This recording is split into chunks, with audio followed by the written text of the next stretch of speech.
1864 9 18 වන දින මා උපත ලැබුවා. එවිට මගේ මුල් නම වූයේ ඩොන් ඩේවිඩ් හේවා විතාරණයි. මගේ මවගේ නම ඩොන් මල්ලිකා හේවා විතාරණයි. මගේ තාත්තාගේ නම ඩොන් කරෝලිස් හේවා විතාරණයි. මම මූලික අධ්‍යාපනය ලැබුවේ ශාන්ත බෙනඩින් පාසලෙහි. මගේ දෙමාපියන් මා බෞද්ධ කිරීමට ශාන්ත බෙනඩින් පාසලට යවා බුදුදහම සිංහල ඉගැන්විය. මිගැට්ටුවත් ගුණානන්ද හිමියන්ගේ දේශනාවලින් මා තවත් පන්නරේ ලබා ගත්තා.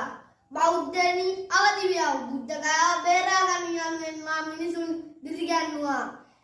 එපමණක් නොව මම ශ්‍රී ලංකාව තුළ රෝහල් ඉන්දියාව තුළ වෙහෙර විහාර ඉදි කළා. 1931 දී ඉන්දියාවට ගිය මා මූලගන්ධ කුටි විහාරයේදී සිරිදේව මිට්ට ධර්මපාල නමින් පැවිදි 1932 උපසම්පදා ලබා 1933 අප්‍රේල් 29 වන දින දැන් සමුගත්තා. ස්තුතියි.